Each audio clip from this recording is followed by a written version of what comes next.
Prabowo Subianto angkat sumpah Presiden Indonesia.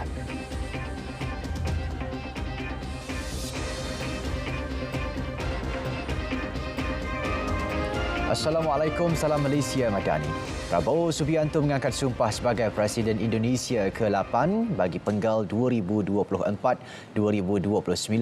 Istiadat mengangkat sumpah yang berlangsung di Parlimen itu disiarkan secara langsung menerusi stesen televisyen tempatan.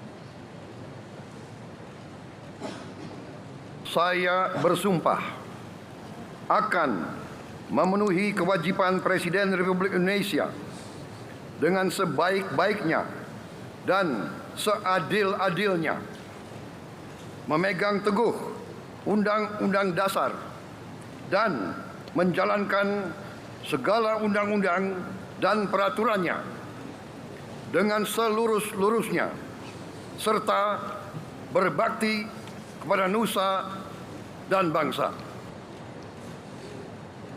Istiadat angkat sumpah turut disaksikan Perdana Menteri Datuk Seri Anwar Ibrahim dan para pemimpin ASEAN yang lain, antaranya Sultan Brunei Sultan Hassanal Bolkiah, Presiden Filipina Ferdinand Romualdez Marcos Jr.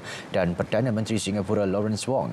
Selepas mengangkat sumpah, pemimpin berusia 73 tahun itu kemudiannya menuju ke Istana Presiden untuk majlis penyerahan tampuk pemerintahan daripada Joko Widodo yang telah memegang kuasa sedekat lalu. Keselamatan di seluruh ibu kota Jakarta dipertingkat menjelang majlis angkat sumpah membabitkan kira-kira 100,000 anggota polis dan tentera, termasuk pasukan resuhan, unit penembak tepat dan pasukan antri dron. Prabowo menang besar dalam pilihan raya pusingan pertama Februari lalu.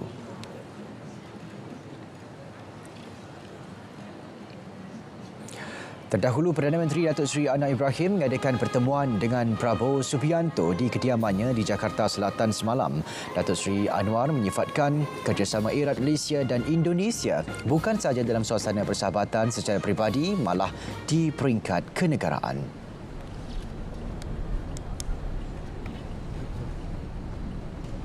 Rakyat Malaysia untuk menyampaikan ucapan selamat memulai tugas bersahabat lama saya, Prabowo, yang jadi Presiden. Akan sumpah esok. Sebentar tadi saya santai dengan dia di rumah. Semua bincang soal dan dia untuk mendapatkan kerjasama dua hal.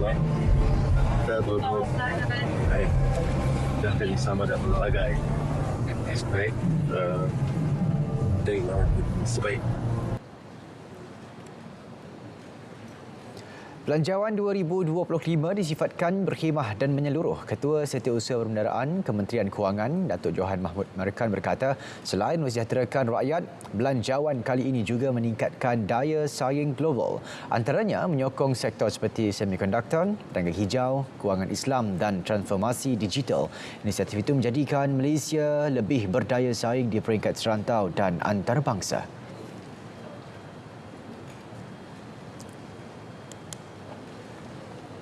Konsep supaya kita nak memacukan pembaharuan, nak pastikan negara maju, negara makmur. Daripada kemakmuran tersebut, kita nak pastikan bahawa kemakmuran tersebut dapat dimanfaatkan oleh rakyat secara terangkum. Nah, ini dilihat sebagai satu tema yang dicerminkan dalam pelbagai langkah dalam belanjawan 2025. Peningkatan peruntukan khas untuk Sarawak yang diumumkan dalam Belanjawan 2025 menunjukkan komitmen dan kesungguhan Kerajaan Persekutuan dalam membantu bangunan sektor penting di Sarawak. Premier Sarawak Tan Sri Abang Johari Tun Openg berterima kasih atas peruntukan berkenaan.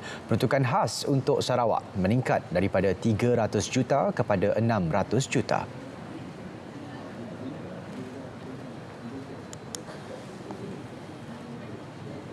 Dapat memberi sedikit sebanyak contribution, sumbangan dalam kita membangunkan.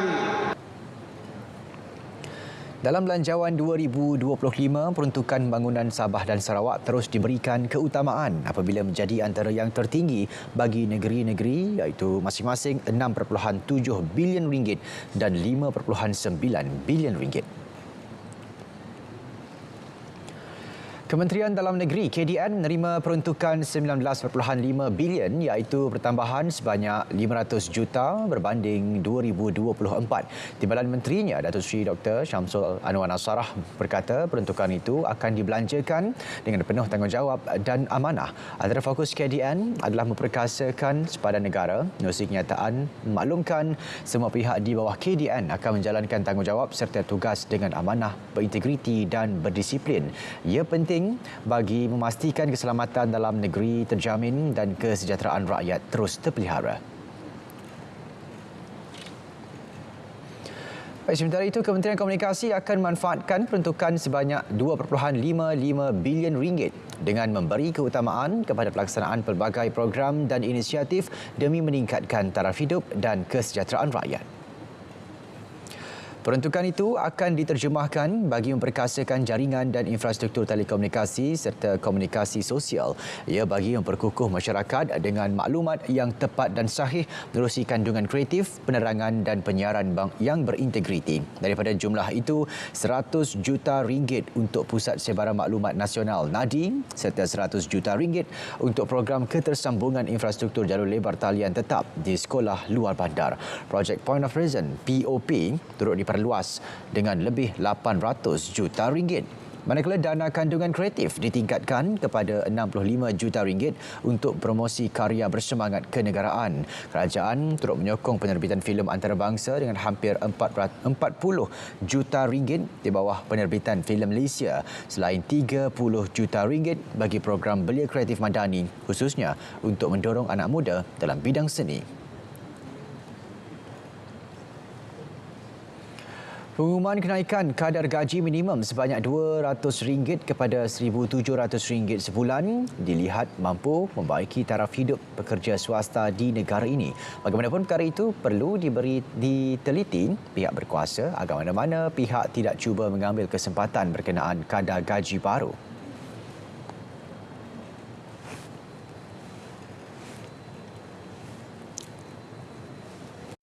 Kita takut dengan penyelarasan gaji minimum ini, ramai pihak yang tidak bertanggungjawab mengambil kesempatan.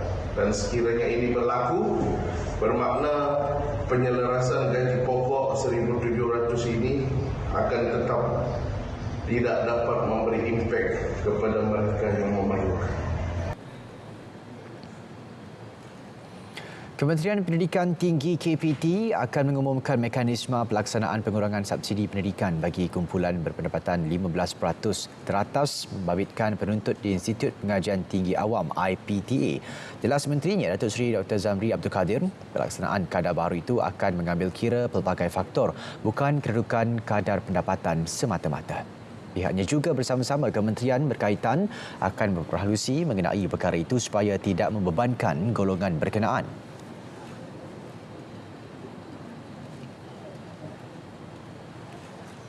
Tentang kenaikan bagi mereka yang berada dalam T15 ini yang telah pun kita lihat dan kita dari segi kumpulan pendapatan mereka dan Yang Amat Berhormat juga telah pun menyebutkan bahawa ia bukan merupakan satu kiraan yang mutlak, iaitu hanya bagi mereka yang berpendapatan ini, manakala kita tidak mengambil kira faktor-faktor yang lain sebagai contoh daripada bilangan isi keluarganya dan sebagainya. Jadi semua itu akan diambil kira dan ianya akan dilaksanakan. Sementara itu, Naib Chancellor Universiti Malaysia Kelantan, Datuk Profesor Dr. Razali Cik Razak berkata, pengurangan subsidi berkenaan dijangka mampu memberi manfaat kepada semua pelajar dengan menambah baik fasiliti di IPTA dan SBP. Bukan tidak dapat subsidi tetapi dikurangkan sedikit subsidi tersebut supaya kewangan yang kita perolehi daripada pengurangan subsidi daripada golongan T15 ini seperti dinyatakan oleh Yang Amat Berhormat Perdana Menteri dapat kita salurkan untuk meningkatkan fasilitis pengajaran dan pendidikan, dapat meningkatkan fasilitis kepada pelajar. Saudara, program Madani Rakyat 2024 Sayangi Sabah bakal berakhir hari ini. Bagi mendapatkan situasi semasa, kita terus bersama Nirona Newman di lokasi. Silakan Nirona. Baik saudara, program Madani Rakyat PMR 2024 Sayangi Sabah bakal melabuhkan tirainya lewat petang ini selepas berlangsung 3 hari. Setakat tengah hari ini, para pengunjung masih mengambil peluang untuk mendapatkan perkhidmatan secara langsung daripada kementerian dan agensi di peringkat Kerajaan Persekutuan dan Kerajaan Sabah. Dan PMR 2024 Sayangi Sabah ini bertemakan meningkatkan kesejahteraan pengguna, mencerminkan manifestasi komitmen kerajaan dalam membantu menangani kos sara hidup ataupun isu kos sara hidup dan usaha meningkatkan kesejahteraan rakyat secara berterusan. Semalam, Perdana Menteri Datuk Seri Anwar Ibrahim melancarkan inisiatif baharu kerajaan melalui Kementerian Perdagangan Dalam Negeri dan Kos Sara Hidup KPDN, iaitu gerakan membantras, manipulasi dan ketirisan gempur bertujuan menangani isu manipulasi dalam aktiviti perniagaan dan ketirisan yang melibatkan barang kawalan dan barang kawalan bersubsidi. Inisiatif itu termasuk usaha mengekang penipuan perniagaan dalam talian e-dagang, membantras monopoli bermasalah dan kewujudan kartel dalam bentuk pakatan harga, pasaran, pengeluaran serta tipuan bidar. Saya kongsikan sedikit latar belakang mengenai program Madani Rakyat yang berlangsung sejak awal tahun ini di 6 negeri iaitu Selangor, Pulau Pinang, Pahang, Johor Bahru, Miri Sarawak dan Kota Kinabalu Sabah. Dan program yang diilhamkan Perdana Menteri ini antaranya bermatlamat menawarkan perkhidmatan kerajaan secara langsung kepada rakyat dan menyebar luas dan mempromosikan dasar dan inisiatif baharu yang diperkenalkan kepada rakyat. Baik, sekiranya itu sahaja laporan yang dapat kami kongsikan. Terus setia bersama kami kembali ke Angkasa Puri. Silakan. Baik, terima kasih Rona. Kita teruskan dengan perkembangan seterusnya. Mayat ke-55 mangsa yang terlibat dalam insiden bot regata karam di Kuching Jumaat lepas ditemukan pagi tadi. Menurut Ketua Polis Daerah Kuching, Muhammad Farhan Lee Abdullah, kesemua mangsa ditemukan secara berperingkat antara pukul 6.16 pagi hingga 7.09 pagi tadi. Mereka dijumpai kira-kira 2.5 km dari lokasi perahu dilaporkan karam. Setakat ini mayat semua telah dihantar ke kamar mayat Hospital Umum Kuching untuk proses seterusnya. Yang pertama sekali, kita nak tunggu pengesahan daripada waris mangsa semua untuk mengesahkan identiti mayat yang kita jumpa. Bangsa-bangsa yang terlibat dalam tragedi tersebut dikenali sebagai Muhammad Iqmal Syamail 34 tahun, Majuri Maharuf 32 tahun, Muhammad Afiq Isyamuddin Asari 26 tahun, Muhammad Khairul Hisham Kasturi 23 tahun dan Muhammad Khairul Bidin 26 tahun. Seorang pemandu maut manakala penumpangnya cedera selepas kereta dinaiki terbabas dan terbakar di Lebuh Raya Pantai Baru NPE kira-kira 8 pagi tadi. Pemangku Pengarah Jabatan Bomba dan Penyelamat Kuala Lumpur, Rozihan Anwar Mahmad berkata Pusat Gerakan Operasi Kuala Lumpur menerima panggilan berhubung kejadian pada 8.28 pagi. Lelaki yang cedera dihantar ke Pusat Perubatan Universiti Malaya. Manakala mayat pemandu diserahkan kepada pihak polis, difahamkan kedua-dua lelaki terbabit sempat dikeluarkan oleh orang ramai sebelum kereta berkenaan terbakar dan mereka dipercayai mempunyai pertalian saudara.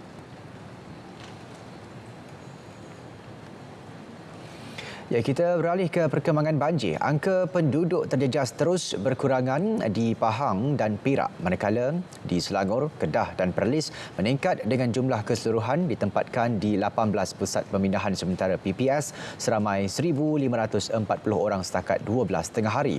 Menurut info bencana JKM, 8 PPS dibuka di Perak dengan 553 penduduk.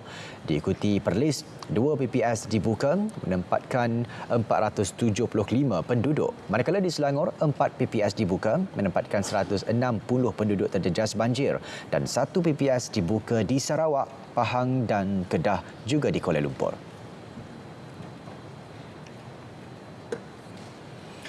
Sememangnya legenda apabila Majlis Datuk M. Nasir sekali lagi terselah dengan persembahan bertenaga lebih 3 jam berlangsung penuh gilang gemilang di Axiata Arena Bukit Jalil.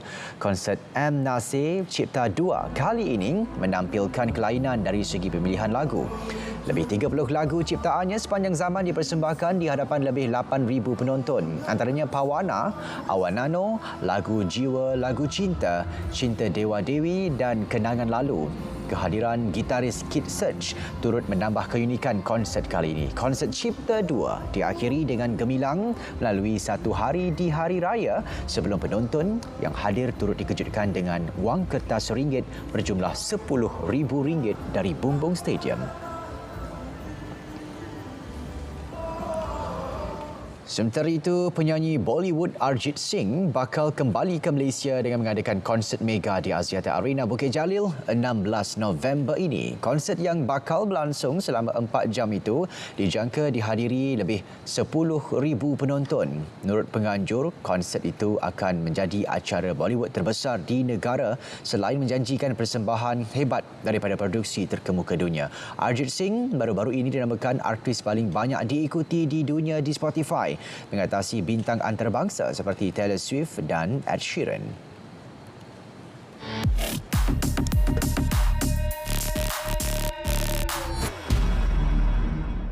Kecoh di TikTok, kononnya Forum Ekonomi Sedunia WEF sahkan 6 bilion manusia akan mati tahun depan. Pada ruangan caption, penghantar kaitkannya dengan pemberian vaksin secara paksa menerusi pindaan Akta Pencegahan dan Pengawalan Penyakit Berjangkit. Dakwanya, pindaan dibuat tergesa-gesa dengan RUU hanya dipersetujui 23 ahli parlimen. Semakan pasukan Biar Betul mendapati hantaran itu tak berasas. Bukan setakat satu penipuan, malah semua maklumat yang dikongsi tak betul. Menurut agensi berita antarabangsa, laporan media yang dipapar tak pernah wujud. Ia dipercayai sengaja direka bagi menimbulkan kegusaran. Kelulusan pindaan undang-undang yang dimaksudkan juga tak sama macam didakwa. Ini kerana ia bukan hanya dilulus 23 wakil rakyat. Sebaliknya, angka itu merupakan jumlah ahli parlimen yang berbahas mengenai RUU tersebut. Perinciannya pula tak sentuh mengenai pengambilan vaksin secara paksa. Sebaliknya, ia diperkenal bagi memperkasa kesiapsiagaan negara menghadapi sebarang kemungkinan penyakit berjangkit. Antaranya, penggunaan teknologi bagi memantau pesakit, selain kuasa jadikan sesuatu premis sebagai tempat kuarantin. Tak perlu malukan diri dengan reka cerita tak masuk akal. Tiada kerajaan yang mahu populasi negara merundum hanya kerana mahu semua rakyat ambil vaksin. Terima bahan fitnah atau disyaki tidak betul, segera lapor ke MCMC. Biar betul, tak pasti, jangan kongsi.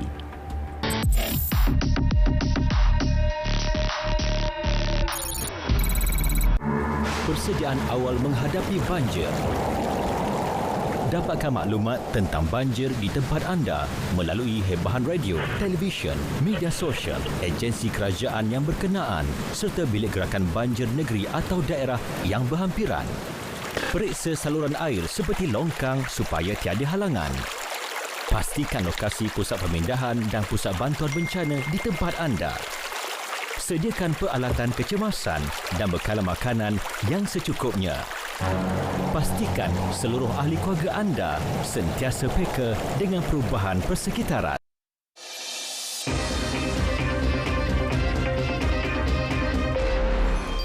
Bersua kembali.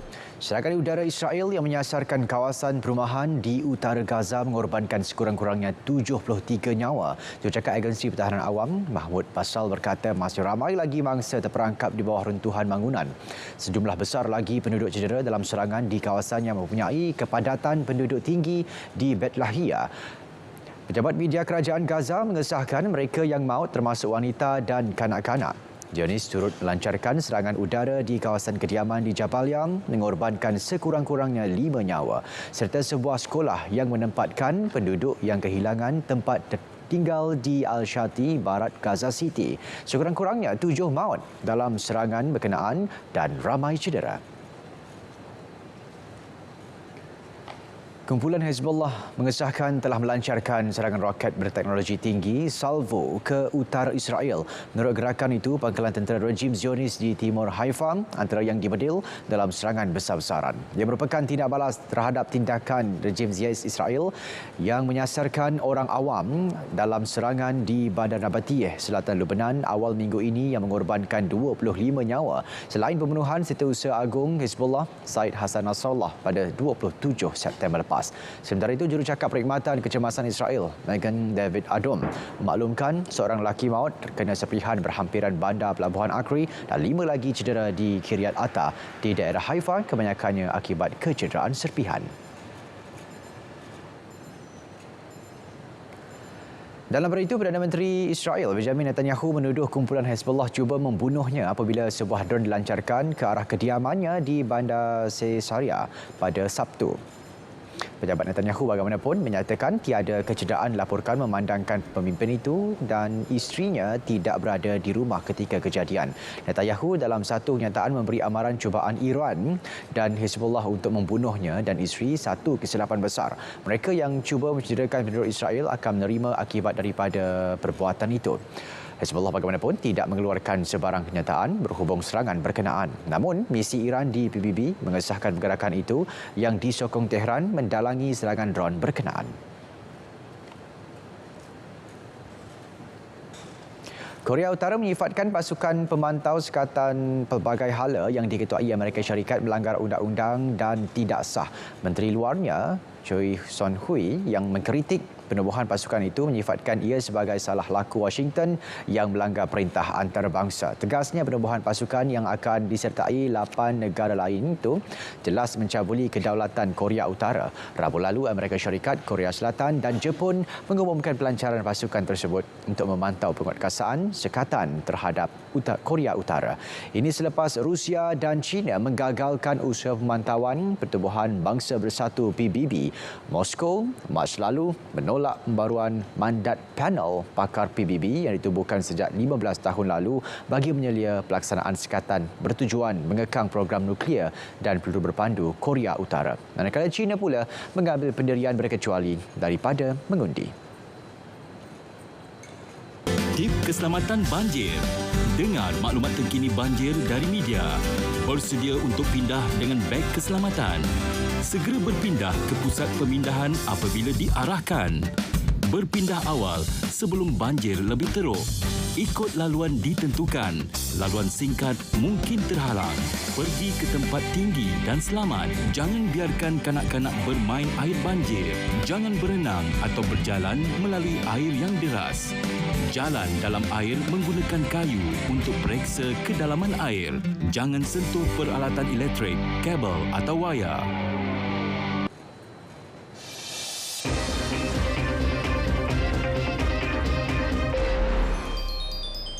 Untuk perkembangan sukan, kita mulakan dengan perkembangan bola sepak Liga Super. Kedah Darul Aman KDA FC meraih kemenangan berharga selepas menang tipis 1-0 ke atas Terengganu FC dalam aksi di Stadium Darul Aman Alustar malam tadi. Kemenangan tersebut pastinya menyuntik semangat pemain selain mampu menarik semula kehadiran penyokong ke stadium.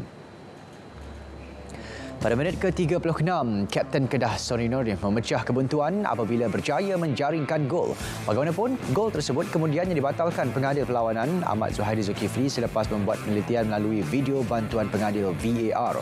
Di akhir separuh masa pertama, sepakan oleh Sonny Nordin berjaya ditanduk masuk pemain import pertahanan dari Brazil, Jose Clayton, untuk menjadikan KDA FC 1, Terengganu FC 0. Aksi babak kedua, Terengganu lebih mendominasi permainan.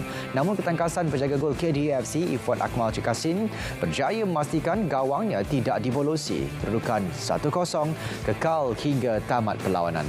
Kemenangan tersebut membolehkan KDA FC naik ke kedudukan ke-9 Liga dengan 12 mata. Di Stadium Majlis Perbandaran Selayang MPS, jaringan pemain gantian PDRM FC Armo Timothy Oluwaseun pada penghujung permainan menghampakan Selangor FC yang hanya mampu membawa pulang satu mata selepas terikat 1-1. Keputusan itu turut menyekat momentum hebat skuad Gergasi Merah yang mencatat 4 kemenangan berturut-turut dalam perlawanan Liga sebelum ini. Keputusan seri itu turut merencatkan misi Selangor yang mengumpul 26 mata di kedudukan kedua untuk merapatkan kedudukan dengan pendahulu Liga Johor Darul Takzim JDT yang mengutip 31 mata. Ya, dalam satu lagi perlawanan, Kuala Lumpur KL City FC bangkit daripada ketinggalan 1 gol sebelum menewaskan Kelantan Darul Naim KDN FC 3-1 dalam saingan Liga Super. Perlawanan yang berlangsung di Stadium Bola Sepak Kuala Lumpur ceras menyaksikan kedua-dua pasukan bermula perlahan dengan bola banyak berlegar di tengah padang pada separuh masa pertama. Bagaimanapun, suasana berubah pada babak kedua perlawanan dengan KDN FC berjaya memperoleh gol pembukaan menerusi jaringan Washington Brando pada minit ke-57. Kegembiraan KDN FC tidak kekal lama apabila KL City FC menyamakan kedudukan menerusi jaringan Nicholas Ryan Swirat pada minit ke-64. Dua lagi gol KL City FC dijaringkan kapten pasukan Paulo Josue masing-masing pada minit ke-80 dan masa kecederaan sekaligus meraih 3 mata penuh buat pasukan. Kemenangan itu menyaksikan KL City FC kini menghuni tangga ke-6 dengan 14 mata, manakala KDN FC kekal di tangga kedua tercorot selepas mengharungi 12 perlawanan Liga. Perlawanan bola sepak Liga Super 2024 terus memburu ruang bagi mendominasi perlawanan.